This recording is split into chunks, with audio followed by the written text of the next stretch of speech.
Good morning everybody. Accounting के अंदर हम शुरू करेंगे पार्टनरशिप।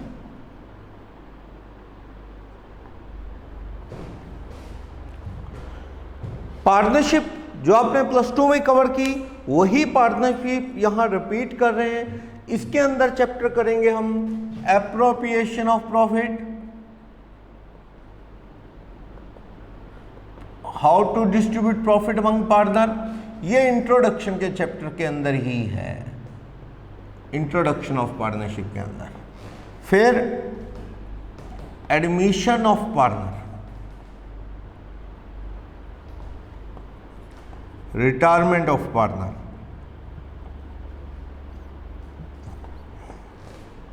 Death of partner. हाँ, इन सब में गुडविल का भी वैल्यूएशन का इश्यू है, तो गुडविल का आप एक सेपरेट टॉपिक अलग से गुडविल वैल्यूएशन से रिलेटेड स्टडी कर लेंगे। ओके, तो ये चैप्टर अपने पार्टनरशिप में कवर करने हैं। काफ़ी हद तक हम ऑलरेडी ये प्लस 2 लेवल में पढ़ चुके हैं, वही टॉपिक यहाँ पे रिपीट करने जा रहे हैं। पार्टनरशिप की डेफिनेशन दे रहा है आपको, एक पीडीएफ जो है ग्रुप में शेयर कर दी थी, तो आप वहाँ से देख सकते हैं। पार्टनरशिप क्या है? 2 और मोर पर्सन का रिलेशन है who agree to share the profit of a business which will be conducted by all or one on behalf of all। तो ये पार्टनरशिप की डेफिनेशन थी सेक्शन 4 की, कि जो पार्टनरशिप है वो रिलेशन है बिटवीन 2 और मोर पर्सन, 2 या 2 से ज़्यादा का, जो agree to share the profit of a business. Business का meaning anything done to earn livelihood, कमाने के लिए कुछ भी काम बिजनेस है। तो ये पार्टनरशिप क्या है? रिलेशन है किस चीज का? To agree to share the profit of a business, जो शेयर करेंगे प्रॉफिट बिजनेस का। अगर एक आदमी प्रॉफिट शेयर नहीं करता तो he can't be treated as a partner. ये अपने पार्टनरशिप एक्ट 32 लॉ में भी पढ़ा। तो बिजनेस होना चाहिए। अगर सोशल वेलफेयर के लिए इकट्ठे हो गए ना, कि चलो मिलके लोगों की हेल्प करते हैं, मिलके पेशेंट्स की हेल्प करते हैं, तो ये क्या है? ये आपका सोशल कॉज है, ये अर्निंग मोटिव नहीं। It can't be treated as a business. ठीक, और मैनेज कौन करेगा? बाय ऑल और one on behalf of all, that is mutual agency. Section 6 आता है पार्टनरशिप एक्ट में कि भाई एक को पावर दे दो वो सब की तरफ से डील कर लेगा, या 2 को पावर दे दो सब की तरफ से डील कर लेंगे, या सब मिलके बिजनेस को कंडक्ट करेंगे। तो partner individually collectively partnership firm बोल देते हैं। काइंड ऑफ पार्टनर पता है, स्लीपिंग वर्किंग पार्टनर जो एक्टिवली इंगेज है, स्लीपिंग पार्टनर जो जस्ट क्या है, पैसा लगाता है, इंटरेस्ट और प्रॉफिट लेता है, he can't draw salary. Sleeping partner day to day management में पार्टिसिपेट नहीं करता। सब पार्टनर तो पार्टनर होता ही नहीं, वहां पढ़ा था पार्टनरशिप एक्ट में। ए और बी पार्टनर है, सी कहता है मुझे भी पार्टनर बना लो, बी कहता है ठीक है बना लेते हैं, लेकिन ए इनकार कर देता है, कहता ना आप 2 ही पार्टनर रहेंगे, 3 नहीं बनते। इस केस में बी कहता है सी को कि तू मेरे अंडर पार्टनर बन जा, मैं जितना पैसा लगाया है सी तू ऐसा कर मुझे आधा दे दे, जो प्रॉफिट आएगा वो आधा तेरे को दे दूंगा, लॉस आएगा आधा तू उठा लेना, ऐसा तू मेरे अंडर पार्टनर बन जा। तो C is partner under B, not the partner of firm. जो फायदा नुकसान आएगा बी को वो हाफ शेयर कर लेगा सी से। पैसा भी कैपिटल का सी ने हाफ दे दिया है बी को, तो यानी C is partner under B, not the partner of firm, that is sub partner. Incoming admitting partner जो नया आता है, आउटगोइंग जो जाता है, रिटायरिंग पार्टनर को रिटायरमेंट के बाद competitive business to the firm करने का राइट है अनलेस और otherwise there is specific restriction by the contract of goodwill. अगर जाने वाले से गुडविल की डील होगी, ये ले तू ये काम ना कर, तुझे गुडविल के पैसे दे देते हैं, ऐसा कोई अग्रीमेंट है तो ओके, अदरवाइज वो कंपीटिंग बिजनेस कर सकता है। एडमिटिंग पार्टनर हमने पढ़ा था, जो नया पार्टनर आता है उसको एडमिशन के वक्त उससे बात करनी है कि वो लाइबल होगा with effect from admission to firm, या पुरानी लाइबिलिटी के लिए भी ये एडमिशन के वक्त बात की जाती है। कई बार उससे साइन करवाया जाता है कि he will be liable for all the liability arise after the date of admission even it is related to prior period of admission. पिछले पीरियड की हैं, उसके आने से पहले की हैं, उसके लिए भी लाइबल होगा। जैसे मान लो एक पार्टनर 2020 में आया, उसने साइन कर दिए कि मैं तो पुरानी लाइबिलिटी के लिए भी लाइबल हूँ, मान लो कोई 2018 के केस में फर्म को पैसे देने आ गए तो कौन भरेगा? नया बी। अगर ये बात नहीं हुई तो वो भैया 2020 के बाद जो केस होंगे या नई लायबिलिटी अराइज होंगी उसके लिए लायबल होगा, पुराने के लिए नहीं। ये तो अग्रीमेंट पे डिपेंड करता है, ये भी आप लॉ में पढ़ते हैं। माइनर कभी फुल फ्लेज पार्टनर नहीं बन सकता, उसे क्या राइट है? बेनिफिट के लिए एडमिट कर सकते हो, और कल को लॉस आ जाए तो माइनर लॉस बेयर करेगा, पर इतना नहीं कि उसके पर्सनली घर से लाना पड़े। नो, माइनर का तो ये है पार्टनर बन गया, फर्म में लाख रुपए लगाया माइनर ने, बस वही डूब सकता है, इससे ज़्यादा नहीं। कल को इतने लॉस आ जाएं तो बाकी पार्टनर घर से ला रहे हैं, पर्सनली लायबल होते हैं, माइनर पर्सनली लायबल नहीं होगा। इसलिए कहते हैं प्रॉफिट तो बराबर शेयर करता है, लॉस बराबर शेयर करे जरूरी नहीं, क्योंकि वो पर्सनली लायबल नहीं होता घर से लाने की। याद रखना, बार बार कह रहा हूँ, माइनर ने जो फर्म में पैसा लगाया कैपिटल, वो तो लॉस्ट हो ही सकती है, लेकिन पर्सनली घर से लाने की नौबत नहीं आती। Minor day to day operation में पार्टिसिपेट भी नहीं कर सकता कि मीटिंग में आए और इस तरह से, नो, उसे राइट नहीं, बस चुप बैठ, अपना क्या लेता रहे, प्रॉफिट का शेयर, और अगर इंटरेस्ट ऑन कैपिटल फर्म देती है तो वो बस। सैलरी वैलरी नेग्लिजिबल चांस है कि उसे मिले, क्योंकि वो वर्किंग में होता ही नहीं। ओके, और एक और बात, जब माइनर मेजर बन जाता है ना, हम पढ़ चुके हैं लॉ में, within 6 months of the majority age, 18 के बाद 6 महीने का टाइम है, you have to opt whether you want to continue as a full fledge partner और वांट टू क्विट। आपको जाना है या फिर आपको क्या है, फुल फ्लेज पार्टनर बनना है, ये माइनर को डिसाइड करना होगा। अगर 6 महीने बीत गए, उसने कोई नोटिस नहीं दिया कि मुझे रहना है या जाना है, तो लॉ कहता है he will be treated as full fledge partner after 6 months of the majority. कोई नोटिस नहीं दिया तो कल को फिर अब लॉस आए तो उसके घर में भी बिकेगा, उसके घर से भी आएंगे, उसे फुल फ्लेज पार्टनर ऑटोमेटिकली मान लिया जाएगा। ओके, तो ये सारी बातें हैं पब्लिक। और हाँ, जो रिटायरिंग पार्टनर है ना, उसके जाने का एक्सपल्शन हुई है किसी की, तो नोटिस दो, पब्लिक नोटिस, भैया ऐसे करके पार्टनर चला गया, आज के बाद हम इसके कामों के लिए लायबल नहीं, वरना मान के चलो आप वो जो काम करेगा उसके लिए फर्म लायबल हो सकती है। तो पब्लिक नोटिस का भी टॉपिक हम लॉ में पढ़ चुके हैं पार्टनरशिप में। एक तो क्या देना है ऑफिशियल गैजेट में, और एक वर्नाकुलर न्यूज़पेपर में, उस एरिया में जो लैंग्वेज चलती है, मराठी, पंजाबी, गुजराती, हिंदी, जो भी, उस लैंग्वेज के न्यूज़पेपर में दे दो कि ऐसे करके ये पार्टनर रिटायर हो गया है, we are not responsible for any contract which is done by the retiring partner, उसके लिए हम लायबल नहीं हैं। ओके, चलो ये सब पढ़ा। फिर अपन इस चैप्टर में इंट्रोडक्शन तो आपने पार्टनरशिप लॉ में पढ़ ली है। फिर ये चैप्टर बात करता है कि इस चैप्टर में हमें मेन एप्रोप्रिएशन करनी है ना प्रॉफिट की, एप्रोप्रिएशन ऑफ प्रॉफिट। ऐसा है, फॉर्म क्या बनाती है, याद रखना, पार्टनरशिप एक्ट में बुक्स ऑफ अकाउंट कैसे बने, कौन से अकाउंट बने, ये स्पेसिफाई ही नहीं है।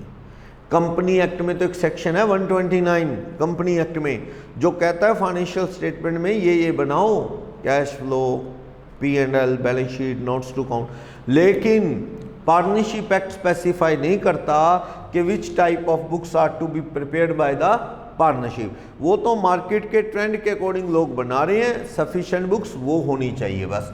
फर्म की बुक्स में बात करूं तो फर्म क्या बनाएगी अपना, trading and profit and loss account, trading and P&L market trend के अकॉर्डिंग बनता है, वही GP और वही NP।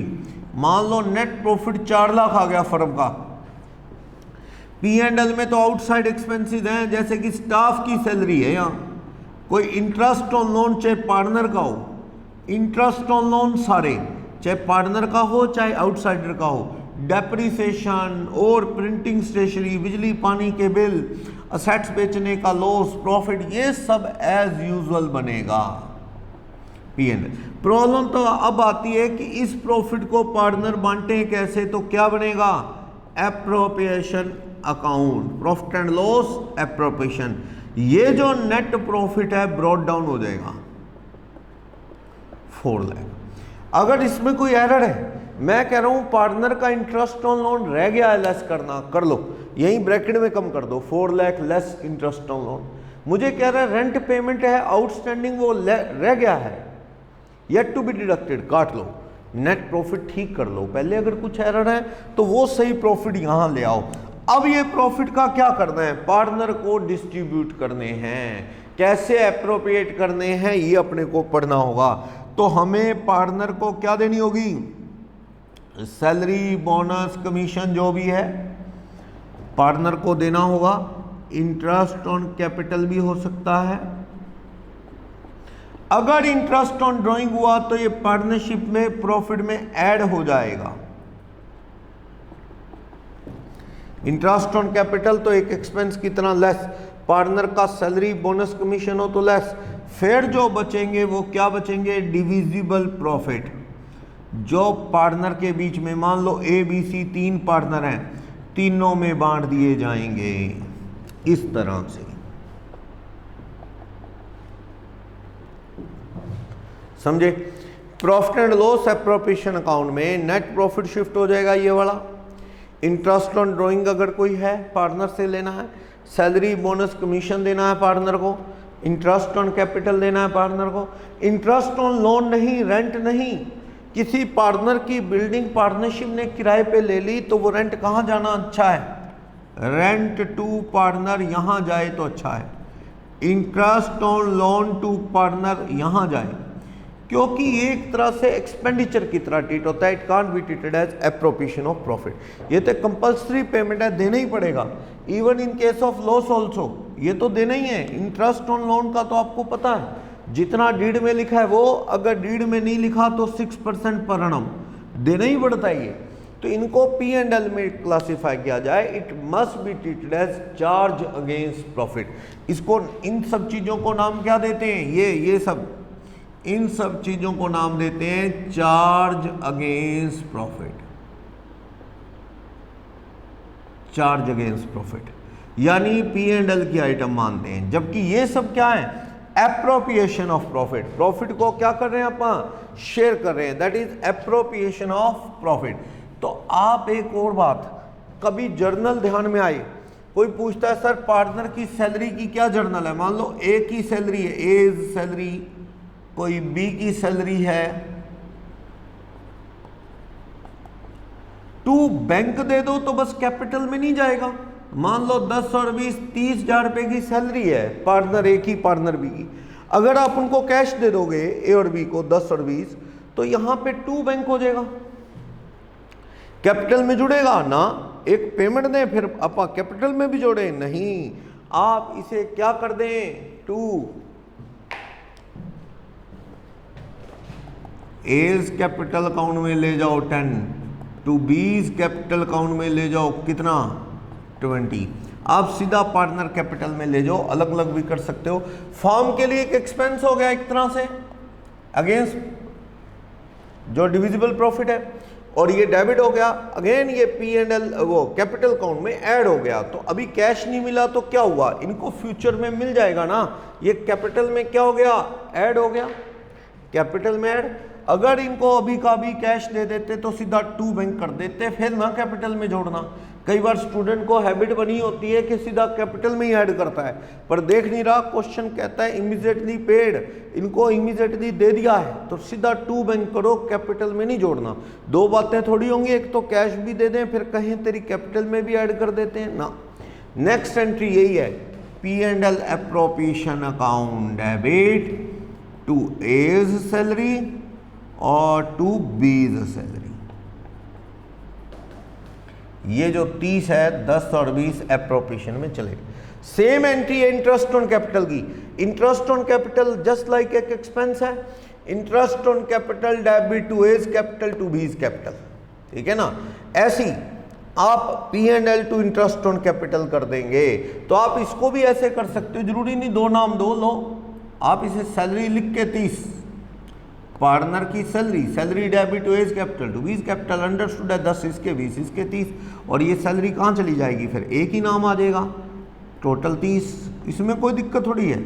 टू पार्टनर सैलरी 30, उससे कोई फर्क नहीं पड़ता, इंडिविजुअली नाम देना है तो भी कोई दिक्कत नहीं। लेकिन इंटरेस्ट ऑन ड्राइंग तो एक इनकम है, इंटरेस्ट ऑन ड्राइंग एक इनकम है, तो आप टू इंटरेस्ट ऑन ड्राइंग करेंगे, ये एक इनकम है।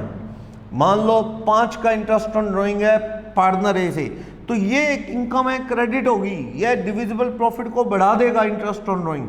तो ये 5 डेबिट किस में कर लो, ये कैश आता हो तो bank account debit to interest on drawing, अक्सर ये कैश नहीं आता, ये ड्राइंग में ही ऐड करना है आपने,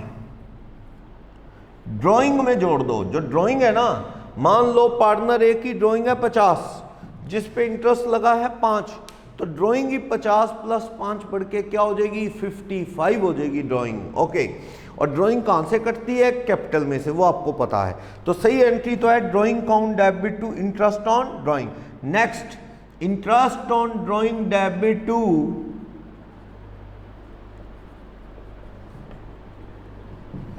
profit and loss appropriation. Interest on drawing कहां चला जाएगा, profit and loss appropriation account में चला जाएगा। तो इस तरह से आप इंटरेस्ट ऑन ड्राइंग को क्रेडिट और अगेन P&L में एडजस्ट कर सकते हो इस तरह से। तो ड्राइंग का इंटरेस्ट हो, कैपिटल का, सैलरी का P&L एप्रोप्रिएशन में क्लासिफाई होता है। ओके, हाँ वो बातें सारी ठीक हैं जो आप सोच रहे हैं सर इंटरेस्ट ऑन कैपिटल कैसे कंप्यूट करना है, या इंटरेस्ट ऑन ड्राइंग कैसे करना है, वो सब पुराना है। चलो इंटरेस्ट ऑन कैपिटल की बात करते हैं। साल है 2019-20, 1 अप्रैल 2019 को ए की कैपिटल, बी की कैपिटल, ए की कैपिटल 1 लाख है और बी की कैपिटल 60,000 है। ए और बी की कैपिटल है 1 लाख और ये 60। Is information capital addition and withdrawn by partners. किसने किसने क्या क्या किया, ए और बी ने। हमें बताने लगा 1 जुलाई 19 में इसने 20,000 रुपये और लगा दिया, इसने कुछ नहीं किया। 1 अक्टूबर 19 में इसने 10,000 रुपये निकाल लिए, विड्रॉ कर लिए।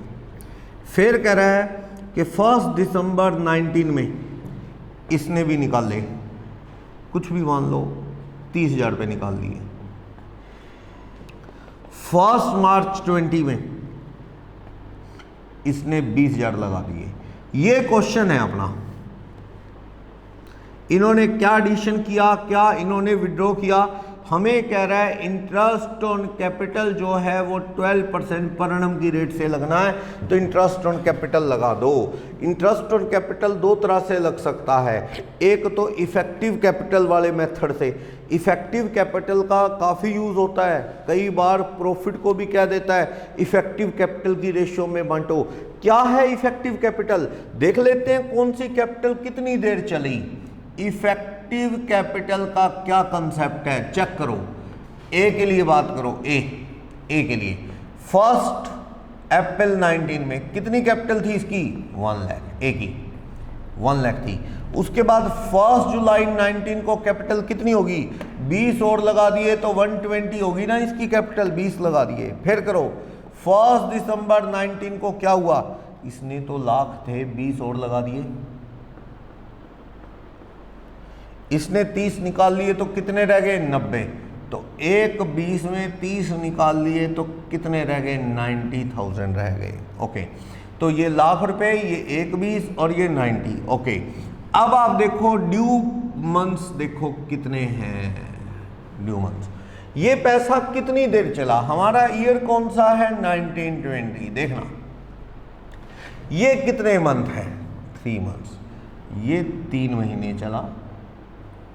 ये देखना ये पैसा 1/20 हो गया बढ़ के, यहां पे देखो कितना हो गया, जुलाई से दिसंबर 5 महीने, 5 मंथ्स, 5 महीने, जुलाई, अगस्त, सितंबर, अक्टूबर, नवंबर, दिसंबर, तो ये 5 महीने। फिर दिसंबर से देखो तो कितने 4 मंथ्स, दिसंबर से मार्च। तो आप ये पैसा कितनी देर चला, ये इफेक्टिव कैपिटल है, इसे आप इफेक्टिव प्रोडक्ट हो गया, और क्या है प्रोडक्ट है। तो कितने रुपए की आ गई ये इफेक्टिव कैपिटल करना, ये 3 लाख, ये कितना 6 लाख, ये कितना 19 to 4 360, तो आप टोटल देख लो ये इफेक्टिव कैपिटल कितनी आ गई, 39 और 1260 आ गई इफेक्टिव कैपिटल। ऐसी दूसरे वाले की इफेक्टिव कैपिटल देख लो, कौन, बी की इफेक्टिव कैपिटल कैसे, सेम बी का भी देखो 1 अप्रैल 2019 को कितनी कैपिटल थी, कैपिटल आउटस्टैंडिंग, इसकी कैपिटल आउटस्टैंडिंग थी 60,000 रुपये। फिर क्या हुआ, 1 अक्टूबर 19 को 10 निकाल लिए तो कितने हो गए, 50। फिर देखो, फिर इसने 1 मार्च 20 को कितने और लगा दिए, 20। अब ये ड्यू पीरियड बता दो कौन सा है, ड्यू मंथ्स कितने, तो यहां से देखो तो 6 महीने, यहां से देखो तो 5 महीने, अक्टूबर नवंबर दिसंबर जनवरी फरवरी, बस 5। तो यहां पे 6 मंथ्स, यहां पे 5 मंथ्स। ईयर एंड कब हो रहा है, 31 मार्च को, तो 1 मंथ। यहां प्रोडक्ट बना लो, ये इफेक्टिव कैपिटल है जो ये प्रोडक्ट है, करो कितना, 60 × 6 360, 50 × 5 250, 70 70। तो अब आप देख लो इफेक्टिव कैपिटल कितनी आ गई, 360 250 70, 6,80,000 इफेक्टिव कैपिटल। ये मैं इसलिए बता रहा हूँ, बहुत बार ऐसा कह दे रेशियो इफेक्टिव कैपिटल की के बेस पे लेना है प्रॉफिट शेयरिंग, तो आपको इफेक्टिव कैपिटल चाहिए होगी। अगर इफेक्टिव कैपिटल आ गई तो अब इंटरेस्ट ऑन कैपिटल बनाने में हमें कोई भी दिक्कत नहीं है। ए का बनाओ 1260 कैपिटल इंटू 12% पर annum इंटू 1/12, क्योंकि मंथ से मल्टीप्लिकेशन हो चुकी है, ड्यू मंथ से मल्टीप्लिकेशन हो चुकी है। 1260 इंटू 12% डिवाइडेड बाई 12, बी का 680 इंटू 12% पर annum इंटू 1/12, मंथ से मल्टीप्लिकेशन हो चुकी है। 680 इंटू 12% डिवाइडेड बाई 12, 6800। किसी को भी डाउट हो जाएगा ये इस तरह। अगर आप इसको इफेक्टिव कैपिटल वाले मेथड से ना करते, सिंपल करते, तब भी यही बनता।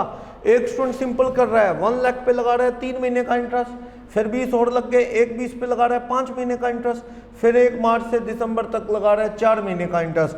तो अगर इंटरेस्ट ऑन कैपिटल आप वैसे भी गिनते ऑफ ए, तो यही बनता कि 1 लाख जो चला कितने महीने चला, 12% पर annum, कितने मंथ चला, 3 मंथ्स। फिर ये 120 हो गया, 120 चला 12% पर annum कितने मंथ, ये चला अपना 5 मंथ्स, 5/12।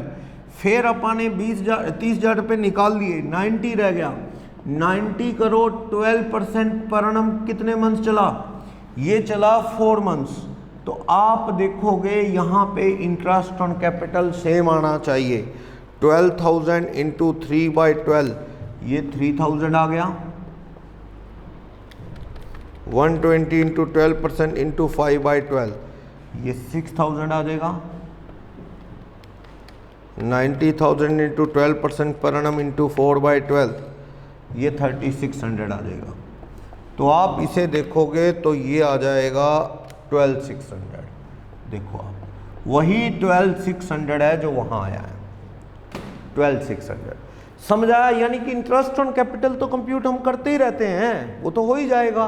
लेकिन मैंने एक कंसेप्ट आपको बताया, ये आपने +2 लेवल में भी पढ़ा है कि इफेक्टिव कैपिटल क्या है, कितनी देर कितना पैसा एग्जिस्ट किया, दोनों को कंपेयर करना है। ठीक, तो कंपेयर किया तो पता लगा ए की इफेक्टिव कैपिटल 1260 और बी की कितनी 680। तो कई बार इसके बेस पे भी रेशो बनाने को कह देता है। ठीक, चलो एक बात, ये तो ठीक है,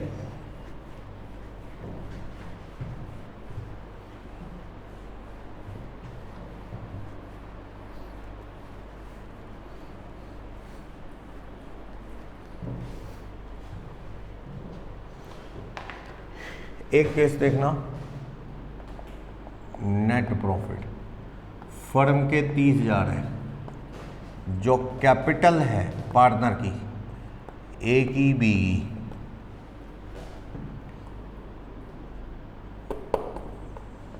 $3 लाख और 2 लाख है। कह रहा है charge interest on partners capital at the rate 10% पर annum। तो आप इंटरेस्ट ऑन कैपिटल बनाएंगे जब, तो इसकी कैपिटल 3 लाख का 10% पर annum कितना बन जाएगा? 30,000। ये तो एक का बन जाएगा, ए का। बी का कितना बन जाएगा? बी का 2 लाख का 10% बन जाएगा 20,000। तो टोटल कितना हो गया? 50,000। टोटल इंटरेस्ट 50,000 हो गया ना, 30 + 20। पर हमारे पास प्रॉफिट तो 30 है। जब P&L एप्रोप्रिएशन अकाउंट बना रहे हैं हम, तो हमारे पास जो प्रॉफिट अवेलेबल है वो नेट प्रॉफिट ही कितने हैं? 30। अगर हम 50 देंगे तो लॉस आ जाएगा। अब देखना यह है कि क्वेश्चन पेपर साइलेंट है तो भैया नहीं दे सकते 50, फिर तो उतना दो जितने प्रॉफिट अवेलेबल हैं बस। मान लो इनका रेशो क्या है और बी का रेशो 1:1। अगर पेपर साइलेंट है कि भाई interest on capital is charge against profit, ऐसा लिखा है, या ये लिखा है कि interest on capital is always paid in all the cases, in case of insufficient profit also, देना ही देना है, फिर तो दे देंगे। साइलेंट है तो ना दो भैया, 30 ही दो। क्या? इंटरेस्ट ऑन कैपिटल पार्टनर को कितना दो? ए और बी। कितना देना है आपने? 30 और 20 देना है बस। 30 और 20 की रेशियो में ये 30,000 रुपया बांट दो बस। क्या करें, हमारे पास प्रॉफिट ही इतना है, 50 नहीं दे सकते हम। 30 और 20 की रेशियो में बांट दो, ये 30, 20, 3:2 की रेशियो में बांट दो। ठीक, 18,000 और 12,000 दे दो। जिसका कैपिटल ज़्यादा है वो ज़्यादा ले जाएगा, जिसकी कैपिटल कम है वो कम ले जाएगा बस। लेकिन अगर वो कह देता, साइलेंट था तो ऐसे, suppose it is specifically mention in question about the payment of whole interest in all the cases, भाई देना ही है, तो फिर आपका एप्रोप्रिएशन अकाउंट कैसे बन जाता? पैसा नेट प्रॉफिट हमारा कितने रुपए का है? ये 30,000 का है। तो यहां आप इंटरेस्ट ऑन कैपिटल पूरा दो, क्योंकि वो क्वेश्चन में लिख देता है it's the charge against profit, यानी ये P&L के एक्सपेंस की तरह मानो, देना ही देना है। चार्ज अगेंस्ट प्रॉफिट मानो, देना ही है लोन की तरह। तो आप ए और बी का कितना कितना इंटरेस्ट है? 30 और 20 दे दो। कितने रुपए? 50। एक स्टूडेंट कहता है सर बात एक है, लॉस भी तो दोनों। बात एक नहीं है, बात में फर्क है। अब 18 और 12 जा रहा था, अब देखना कितना जाएगा? 50। अब यहां भी क्या है? 50 बाय लॉस, डिविजिबल लॉस 20,000। ए और बी कितना कितना उठा लेंगे? रेशियो इक्वल है 10-10। अब देखो 10-10 इनकी कैपिटल में से कट जाएगा, तो देखा जाए ए का 30 - 10 20 ए को गया, बी का 20 - 10 10 बी को गया, तो 20 और 10 गया। अब जाता 18 और 12, क्योंकि रेशियो जो है वो अलग है ना। रेशियो प्रॉफिट शेयरिंग रेशियो में कैपिटल तो नहीं है, कैपिटल का रेशियो और है 30-20 यानी 3:2, प्रॉफिट शेयरिंग रेशियो 1:1। इसी वजह से फर्क आया। गया तो टोटल 30 है उनके घर में, 20 प्रॉफिट कट गया, लॉस कट गया, 50 कैपिटल गया। लेकिन ए के पास क्रेडिट 30 हुआ, डेबिट 10, तो ए को नेट क्रेडिट 20 हुआ, बी को क्रेडिट 20, डेबिट 10, तो 10 हुआ। इसमें 18-12 था, वहाँ 20 और 10 बन गया नेट। तो ये अलग रिजल्ट रहता है जब रेशो कैपिटल से अलग रेशो में हो, प्रॉफिट शेयरिंग और कैपिटल का रेशो डिफरेंट हो, तो ऐसा हो सकता है। चलो, तो ये सारा अपने को यहाँ ट्रीट करना है। सैलरी की बात, bonus, interest on drawing, drawing में भी चक्कर पड़ता है कि डेट ऑफ ड्राइंग से ईयर एंड तक जितना पैसा यूज़ करोगे उस पर इंटरेस्ट। लेकिन बाय चांस पेपर में डेट ऑफ ड्राइंग अवेलेबल नहीं है, वो वही कंसेप्ट है, दोबारा बताने की जरूरत नहीं। अपने average due date account current में भी पढ़ा है। अगर डेट ऑफ ड्राइंग नहीं पता तो it is assume that amount has been withdraw mid of the year, during mid of the year. ये पैसा कब निकाला गया है? मिड ऑफ द ईयर निकाला गया है। ये मानते हुए 6 मंथ्स का इंटरेस्ट लगा दो। हाँ, अगर वो ये कहता है कि in the beginning of each month निकालें, हमें कह रहा है जी 1000 पर मंथ निकालें, 1000 पर month at beginning of each month, her month के शुरू में निकालें, तो आप ये 1000 पर मंथ इंटू 12, 12,000। मान लो इंटरेस्ट की रेट कह रहा है 8% पर annum, चलो 8% पर annum, ठीक, और पर annum 6.5 मंथ्स का लगा देते हैं आप, क्योंकि आपको मैंने एवरेज ड्यू डेट में बताया कि अगर 1 जनवरी को निकाल रहा है और 1 दिसंबर को निकाल रहा है, इस पे 12 महीने का बनना है और इस पे 1 महीने का बनना है, तो दोनों की एवरेज 12 + 1 डिवाइडेड बाय 2 6.5 मंथ्स बनती है। आप इसको प्रोडक्ट मेथड से करके देख लोगे ना कि 1 जनवरी को निकाला 1000, 1 फरवरी को 1, उस पे 12 मंथ्स का, उस पे 11 मंथ का, उस पे 10 मंथ्स, तो आपका इंटरेस्ट सेम बनेगा जो अब बन रहा है, सेम ही बनता। आपका 12,000 इंटू 8% पर annum 6.5 डिवाइडेड बाय 12, 520 रुपये। अगर आप इंडिविजुअली भी बनाते तो यही बनता, और अगर एंड में निकालता है तो आपको पता है कि सपोज 2000 पर month at end of each month, हर महीने। आप प्रोडक्ट मेथड से करोगे तब भी इतना ही आंसर बनेगा। 2000 इंटू 12 मंथ्स का कितना हो गया, 24,000 इंटू 8% पर annum इंटू 5.5 मंथ्स का लगा देंगे, क्योंकि जब आप हर महीने के एंड में निकालोगे, जैसे 31 जनवरी को निकालोगे तो 11 मंथ बनेंगे, लास्ट 31 दिसंबर को निकालोगे तो 0 मंथ बनेंगे, इनकी एवरेज करोगे तो ये क्या बन जाएगी, 5.5 मंथ्स बन जाएगी, ठीक, 5.5 मंथ्स।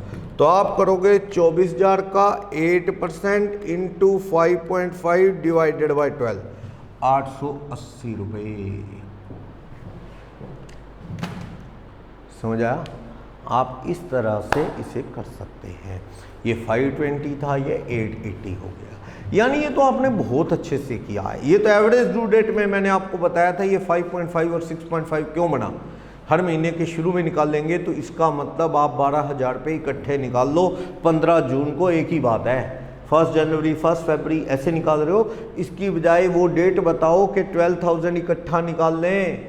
इकट्ठा कब निकाल लें, 12 का 12 के इंटरेस्ट बराबर आए, तो वो डेट बन रही थी अपनी 15 जून, और हर महीने के एंड में निकाल रहा है 2000। अब वो डेट बताओ कि 24,000 इकट्ठा निकाल ले एक दिन, वो ताकि इंटरेस्ट बराबर आए। तो आप एवरेज ड्यू डेट के चैप्टर में पढ़ चुके हो, तो ये डेट आएगी 15 जुलाई। देख लो, 24,000 15 जुलाई को इकट्ठे निकाल ले तो भी इंटरेस्ट 5.5 महीने का लगेगा, 15 जुलाई टू 31 दिसंबर, वही थ्योरी है। और अगर बीच में निकालता है हर महीने के 15 जनवरी 15 फरवरी, तो वही पहले 15 जनवरी को निकालेगा तो कितने मंथ होंगे, 15 जनवरी 15 फरवरी ऐसे 15 दिसंबर, तो यहाँ पे कितने महीने बनेंगे, 6.5 महीने, और यहाँ पे कितना बनेगा, आधा महीना। इनकी एवरेज करेंगे आप तो 6.5 प्लस 0.5 डिवाइडेड बाय 2, सॉरी 11.5, तो 11.5 देखो 15 जनवरी से 31 दिसंबर, 15 जनवरी से 31 दिसंबर का गैप देखो ना, 11.5 मंथ बनता है।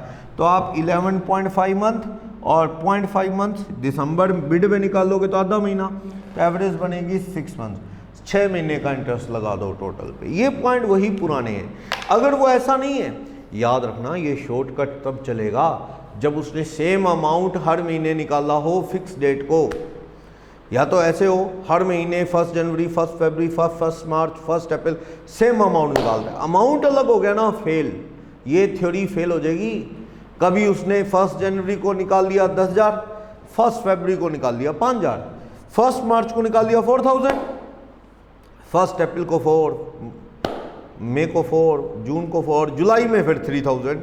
ये स्टोरी फेल है, ये क्रैमिंग है, फेल हो जाएगी। फिर सबसे अच्छा मेथड कौन सा चलता है, प्रोडक्ट मेथड। आप वही ड्यू पीरियड निकाल लो, जैसे मैं इफेक्टिव कैपिटल में नहीं निकाल रहा था कि ये पैसा कितनी देर चला, तो आपने मान लो 1 मार्च को 10,000 निकाल लिए, 31 दिसंबर को ईयर एंड हो रहा है, तो प्रोडक्ट मेथड बनाओ ना कि 10,000 1 मार्च को निकाल ले, कितनी देर यूज करोगे 31 दिसंबर तक इंटू 10 मंथ्स, प्रोडक्ट बना लो। जो 1 फरवरी को निकाल ले 4,000, 1 फरवरी टू 31 दिसंबर 11 मंथ, तो 4,000 निकाले हैं तो इंटू 11 मंथ 44। ये क्या बन जाएगा, प्रोडक्ट मेथड से एक फिगर आ जाएगी टोटल। जैसे इफेक्टिव कैपिटल नहीं किया, बिल्कुल वही प्रोडक्ट मेथड, टोटल करो उस पर पर एनम इंटरेस्ट 1/12 मंथ्स कर दो, क्योंकि मंथ से मल्टीप्लिकेशन हो चुकी है। तो वो कैलकुलेशन अपने को करनी तब पड़ती है जब अमाउंट सिमिलर ना हो। या ये हो सकता है कि एक बंदे ने 1 जनवरी को निकाला 1,000, 1 फरवरी को निकाला 1,000, 1 मार्च को निकाला ही नहीं, फिर 1 अप्रैल को निकाल लिया 4,000। भैया गड़बड़ होगी, अब हर महीने नहीं निकाला, बीच में एक महीना स्किप करके अगले महीने 2 महीने के निकाल लिए ना, आंसर बदल देगा, अब इंटरेस्ट कम लगेगा, क्योंकि 1 मार्च को निकालता तो वो 1 महीना यूज होता पैसा, और अब 1 अप्रैल को इकट्ठे निकाल रहे तो मार्च मंथ का तो इंटरेस्ट पड़ना ही नहीं ना उस पैसे पे। तो वो कैलकुलेशन ये वाली जो सीधा शॉर्टकट वाली है ये फेल हो जाएगी। अगर ये तो तब लगती है जब सेम अमाउंट जो है सेम डेट को निकाल रहा हो, कभी स्किप कर दिया तो फेल। तो चलो वो सारे कंसेप्ट करने। Interest on loan charge against profit है, वो कहाँ जाएगा, प्रॉफिट एंड लॉस में।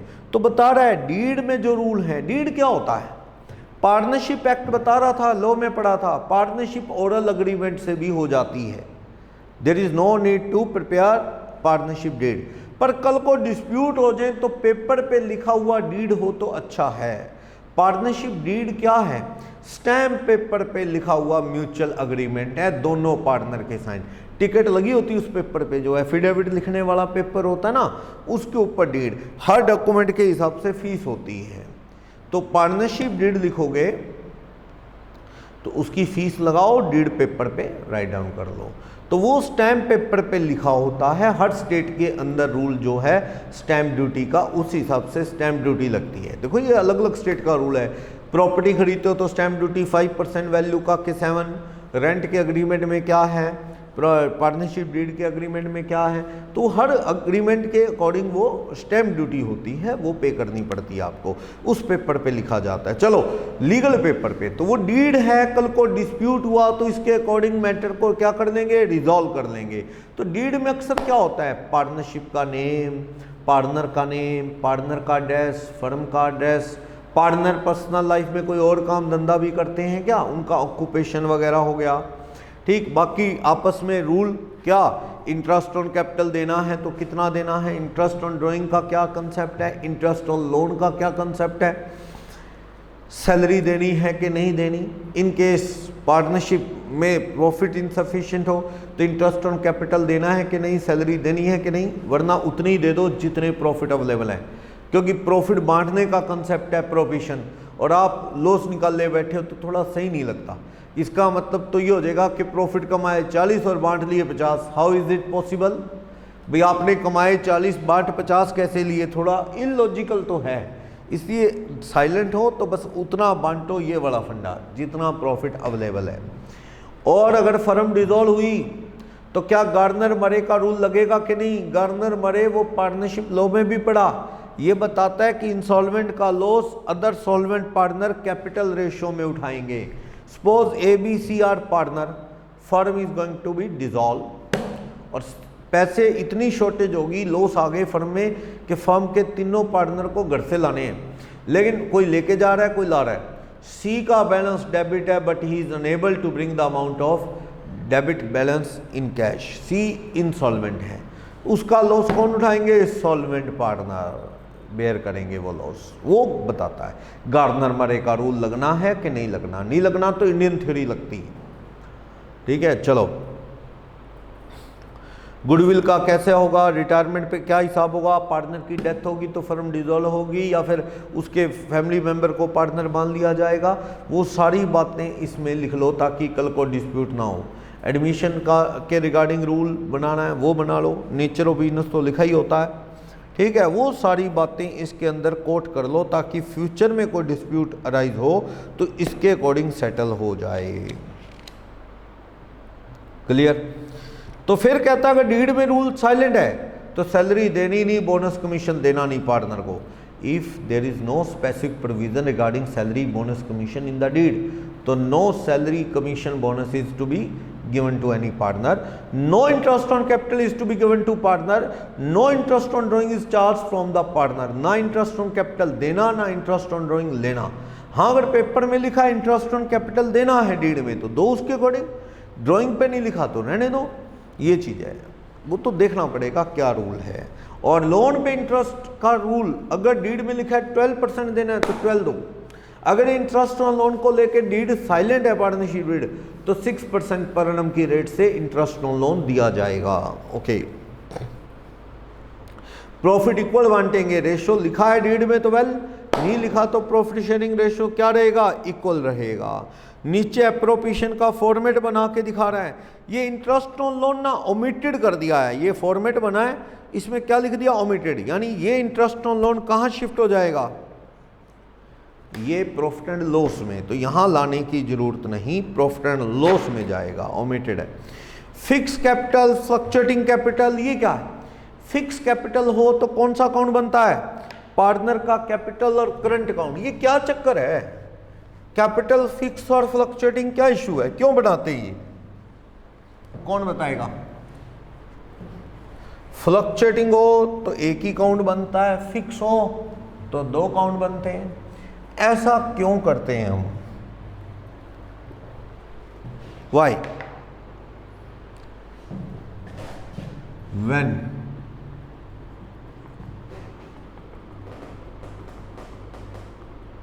कैपिटल इज फिक्स्ड तो आप क्या बनाते हो, पार्टनर का कैपिटल अकाउंट अलग से बनाते हो और पार्टनर का करंट अकाउंट अलग से बनाते हो।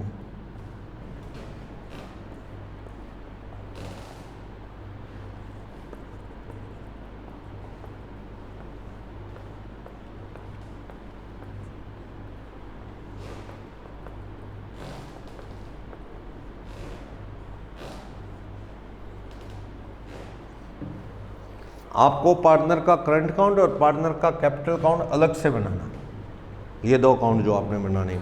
जब कैपिटल फिक्स हो तो ये दो बनते हैं, और जब कैपिटल फ्लक्चुएटिंग हो, if partners capital is fluctuating, अगर कैपिटल फ्लक्चुएटिंग हो तो पार्टनर का कैपिटल अकाउंट बना लो, उसमें क्या आएगा,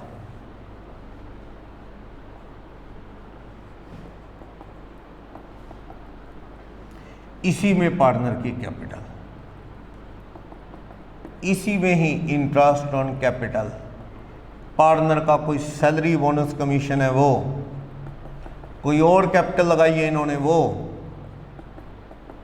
कोई कैपिटल निकाली है, कैपिटल विड्रॉन है टू कैश करके वो भी, कोई ड्राइंग की है वो भी, कोई ड्राइंग का इंटरेस्ट है, सब कुछ किस में आएगा, कैपिटल अकाउंट में।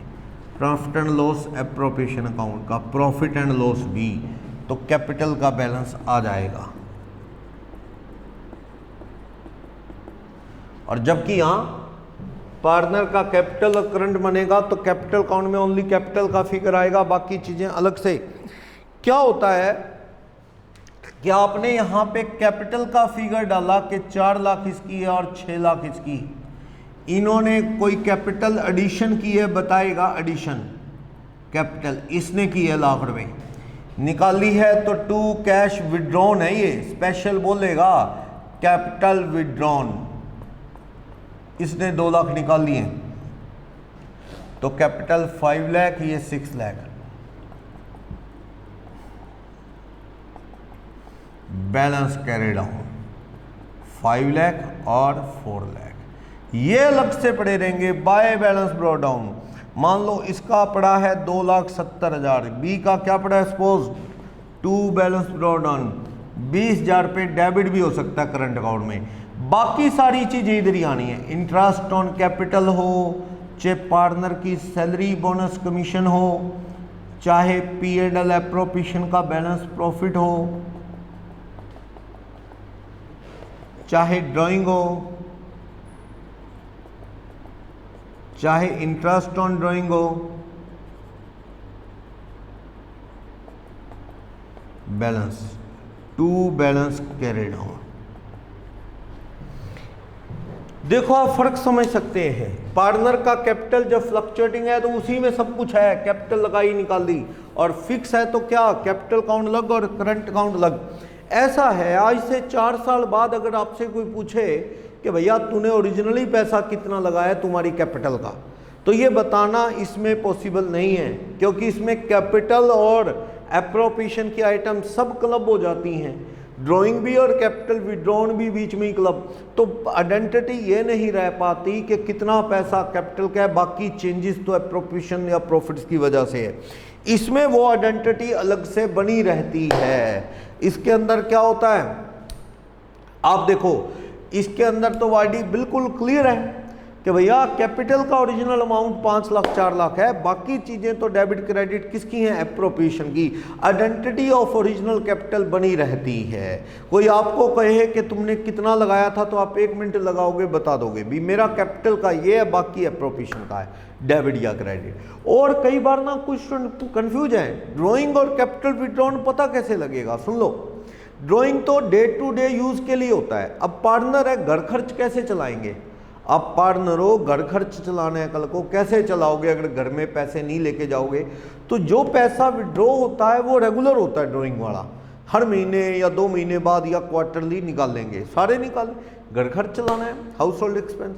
जबकि कैपिटल विड्रॉ होती ही नहीं, करते नहीं पार्टनर। जैसे इसने विड्रॉ की तो ये नेगेटिव इंडिकेटर है। कैपिटल विड्रॉ करने का मतलब क्या है, इसका बिजनेस में ज़्यादा इंटरेस्ट नहीं है, ये अपनी कैपिटल निकालना चाहता है, शायद ऐसा। कैपिटल निकालना अच्छी इंडिकेशन नहीं है फर्म के लिए। लगाना तो बढ़िया है, और ग्रो कर रही है फर्म, लगा रहे हैं तो, लेकिन निकालना जनरली नहीं होता फर्म से। बहुत ही इमरजेंसी हो, किसी को पैसे की जरूरत हो तो अलग बात है, वरना डे टू डे यूज के लिए तो ड्राइंग होगी। तो हमें पता कैसे लगेगा ये ड्राइंग है या कैपिटल विड्रॉन, लिखेगा कैपिटल विड्रॉ होगी तो लिखेगा कैपिटल अमाउंट विड्रॉन, क्योंकि बड़ा वो काम है, छोटा डिसीजन नहीं है। तो वो कैपिटल विड्रॉन कोट करता है, जिस वजह से हमें क्या है, उसे कैपिटल अकाउंट में लेके जाना पड़ सकता है। तो ये कभी कभी कंफ्यूजन क्रिएट कर देता है, कैपिटल विड्रॉन है कि ड्राइंग। चलो, तो कैपिटल फिक्स और फ्लक्चुएटिंग क्या होगा, फर्क बता दिया। कैपिटल की आइडेंटिटी बनाए रखने के लिए कि ओरिजिनल कैपिटल कितनी है, ओके। कैपिटल अकाउंट बना रहे हैं, कैपिटल अकाउंट बना दिए, ये कैपिटल फ्लक्चुएटिंग के अंदर तो क्या बनेगा, एक ही, उसी में इंटरेस्ट, उसी में प्रॉफिट, उसी में कैपिटल एडिशन, उसी में विड्रॉवल, क्लोजिंग कैपिटल। जबकि फ्लक्चुएटिंग और फिक्स होगी तो 2 बनेंगे, कैपिटल और करंट अकाउंट बनेंगे, ठीक। पार्टनर को जो भी देना है, रेंट देना है, इंटरेस्ट ऑन लोन ना लाओ, इंटरेस्ट ऑन लोन तो उसके लोन अकाउंट में ही ले जाना, ठीक है ना, लोन में जुड़ जाता है। ये अकाउंटिंग थ्योरी है। मैंने बैंक से लोन ले लिया 10 लाख रुपए, साल का इंटरेस्ट बना 1 लाख, मैंने पे नहीं किया तो बैंक कहेगा 11 लेना है हमने, बस। कल को कंपाउंड इंटरेस्ट लगाता है बैंक 11 लाख पे, तो वो पार्ट ऑफ लोन ही बन जाता है। Interest on loan account debit to loan हम एंट्री करते हैं ना कभी कभी, अगर कैश दे दें, interest on loan account debit, मान लो 1 लाख का लोन है जिसपे 6% पर annum इंटरेस्ट है, कितने रुपए, 6000। तो आप करोगे interest on loan account debit to loan account, कितने रुपए, 6000।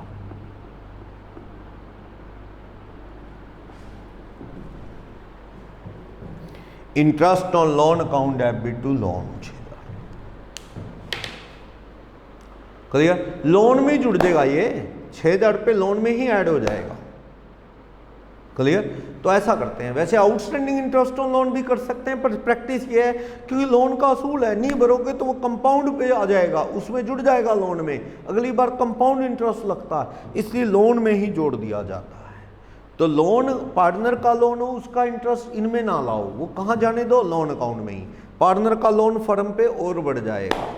रेंट वगैरह ले आओ, पार्टनर का कोई रेंट वगैरह है तो वो जोड़ दो कैपिटल में, नहीं दिया तो ठीक है ना, कैपिटल में जोड़ सकते हो, ठीक है। ये अपन ने पढ़ लिया था। नेक्स्ट पे इंटरेस्ट ऑन ड्राइंग 6 मंथ 6.5 5.5 ये सब हो गया है। ना कुछ समझ आए तो प्रोडक्ट मेथड इज बेस्ट, सबसे बढ़िया मेथड है। और इंटरेस्ट ऑन कैपिटल की स्टोरी कर ली कि प्रॉफिट सफिशिएंट ना हो तो क्या करें, देना है, कह रहा है डीड तो दे दो, नहीं तो फिर नहीं दिया जाता, वो सारी बातें कर रहा है। इसके बाद क्वेश्चन है, क्वेश्चन नंबर 1 सिंपल क्वेश्चन, पढ़ लोगे कोई दिक्कत नहीं है। इसमें कह रहा है दोनों की कैपिटल 50-30 थी, सैलरी 400 पर मंथ है, इंटरेस्ट ऑन कैपिटल और ड्राइंग 6% पर annum है, और प्रॉफिट को इक्वल मान लेंगे। ड्राइंग दे रखी है, profit before interest and salary 30,000 है। चलो सैलरी कम करो, किस पार्टनर की 48, इंटरेस्ट ऑन कैपिटल कम करो, 50 का 6% 3000, 30 का 6% 1800। इंटरेस्ट ऑन ड्राइंग मैंने अभी बताया था, जब डेट ऑफ ड्राइंग ना पता हो क्वेश्चन में तो ये अज्यूम कर लेते हैं कि मिड ऑफ द ईयर निकाले हैं, तो हाफ ईयर का लगाते हैं, 6 मंथ का लगाते हैं। लगाओ ड्राइंग कितनी, 8000 का 6% इंटरेस्ट 480, 6 मंथ्स का लगाओगे तो 240 हो जाएगा। और बी का ड्राइंग है 10,000 का 6% 600, 6 मंथ्स का 300 हो जाएगा। इस तरह से अप्रोप्रिएट कर दें, कैपिटल और करंट अकाउंट बन जाएंगे अलग से। ये कह रहा है अगर कैपिटल फिक्स है, फिक्स कैपिटल कह रहा है, तो करंट अकाउंट में ले जाओ इंटरेस्ट वगैरह, salary, profit, interest on drawing, drawing कहाँ ले जाओ, करंट अकाउंट में। कैपिटल में तो 50-30 कैपिटल पड़ी रहने दो,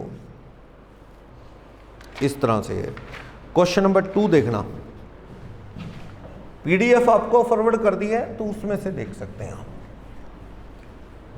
नॉर्मल है, आपको जी सारा कुछ तो पड़ा हुआ है, बस आपकी रिवीजन हो रही है।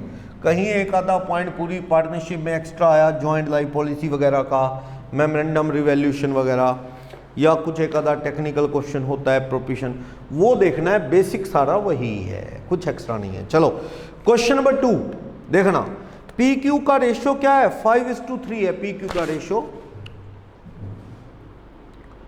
पी और क्यू 5:3 का रेशियो है।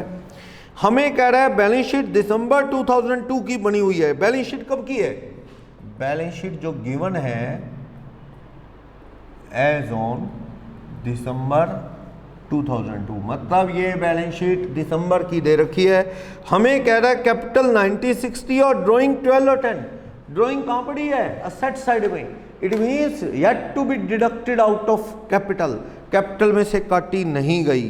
प्रॉफिट 2002 के 24,000 बांट दिए, पर कह रहे इंटरेस्ट ऑन कैपिटल ड्राइंग लगाना ही भूल गए, तो ये कैपिटल गलत है। ये जो कैपिटल गिवन है ना, कैपिटल क्लोजिंग गलत है। ये कितनी कितनी दे रखी है दिसंबर 2 में, पी की और क्यू की, पी और क्यू की क्लोजिंग कैपिटल जो दे रखी है दिसंबर 2 में, ये कैपिटल कितनी है, ये कैपिटल है 90-60। पर आप देखो प्रॉफिट गलत बट गया है, काटो, प्रॉफिट गलत है, प्रॉफिट इनकरेक्टेड, डिवाइडेड रॉन्गली, गलत बट गया है वो प्रॉफिट। कितने रुपए का प्रॉफिट कह रहा है बांट दिया है, 24। किस रेशो में बांट दिया होगा, 5:3 में। वापिस ले लो, 15,000 और 9,000 निकाल लो। तो इसका मतलब ये हुआ कि कैपिटल ओपनिंग वाली सही आ जाएगी, जो प्रॉफिट बांटा था निकाल लिया, जनवरी 2 प्रॉफिट निकाल लिया, तो ये कितना 90 - 15 75, ये करेंगे तो 51। अब आप सही तरीके से बांट लो, profit and loss appropriation account बना के आप इसे करेक्टली डिस्ट्रीब्यूट करके देख लो। कैसे, जो नेट प्रॉफिट 24 वो बिना इंटरेस्ट ऑन ड्राइंग के और कैपिटल के है, तो पहले आप इंटरेस्ट ऑन ड्राइंग और कैपिटल का इंटरेस्ट लगा लो ना, पी और क्यू का कितना कितना हो जाएगा। तो ड्राइंग कितनी कितनी है, पी की 12 है, 12,000 इंटू कितने परसेंट इंटरेस्ट लगाना है, ड्राइंग पे कह रहा है 6%, और ये 6% जो लगाना है ये लगेगा अपना, कब की है ड्राइंग इन्होंने, डेट है क्या, 6%। अच्छा कह रहा है drawing were made at the end of each month, हर महीने के एंड में, तो 5.5 मंथ्स का लगाना है। ये कह रहा है 10,000 पे भी 6%, 5.5 मंथ्स। कह रहा है पेपर में eight the end of each month बराबर पैसे निकालने होंगे, 12,000 का 6% इंटू 5.5 डिवाइडेड बाई 12, 330। इसका करो 10,000 का 6% इंटू 5.5 डिवाइडेड बाई 12, यह आ जाएगा 275। यहाँ पे आप इंटरेस्ट ऑन ड्राइंग की बात करेंगे, पी और क्यू सॉरी कैपिटल कितनी है शुरू की, वो तो गलत बटे थे, 90 60 है, 90 और 60 के ऊपर लगाना है आपने 5%, ये सॉरी ठीक करके 75 आ गया, 75,000 का 5% लगा दो, और ये कैपिटल सही में कितनी आ गई 51 का 5% लगा दो, कितना हो जाएगा 51 का 5%, 2550। तो आप देखेंगे यहाँ पे डिविजिबल प्रॉफिट जो बचे वो कितने बचे, कर लो लेस 24 और ये करेंगे 24605, 24605 कम करके देखेंगे तो ये 18305 आ जाएगा। पी और क्यू का रेशियो आपको पता है कितना 11441 आ जाएगा और 6864। बिल्कुल सिंपल, बहुत क्वेश्चन आपने ऐसे किए हैं। अब दोबारा से कैपिटल कौन बना लो, यानी सही कैपिटल ओपनिंग 7551, उसमें ये इंटरेस्ट ऑन कैपिटल और प्रॉफिट ऐड कर दो, ड्राइंग का इंटरेस्ट और ड्राइंग लेस कर दो। इस तरह से क्लोजिंग कैपिटल आपको रिवाइज बनानी है। तो एप्रोप्रिएशन करके दिखा दिया आपने, बैलेंस शीट में दोबारा से फिगर डाल के दिखा दिए इसने, ऐसे हुआ होगा बैलेंस शीट में। तो ये इस तरह है। और थोड़े क्वेश्चन 29 तक ये थोड़ा प्रैक्टिस के लिए बिल्कुल कॉमन से क्वेश्चन हैं, आप पढ़ सकते हो गारंटी। वैसे इसको थोड़ा वेट करके भी पढ़ सकते हो क्योंकि आगे क्वेश्चन और आ रहे हैं सब्जेक्टिव क्वेश्चन, तो ये करने के बाद आप ऑब्जेक्टिव टाइप कर सकते हैं। तो पढ़ सको तो थोड़े पढ़ लो ऑब्जेक्टिव वाले एमसीक्यू। तो देखते हैं, फिलहाल हम यहाँ पे कुछ और क्वेश्चंस कंटिन्यू करेंगे कल। पेज नंबर 10 से शुरू हो रहे हैं प्रोपिशन ऑफ प्रॉफिट के। तो 2-3 क्वेश्चन अच्छे हैं, बाकी तो वही +2 लेवल ही हैं। फाउंडेशन में कोई ऐसा एक्स्ट्रा ऑर्डिनरी नहीं होता है, वही बेसिक से शुरू कर रहे हैं। आप सोचो जर्नल लेजर से शुरू कर रहे हैं तो ज़्यादा हाई लेवल पे नहीं क्वेश्चन रखता, यहाँ पे इंटर में थोड़ा लेवल बढ़ जाता है इससे। ठीक है, तो आप इसे कंटिन्यू करो।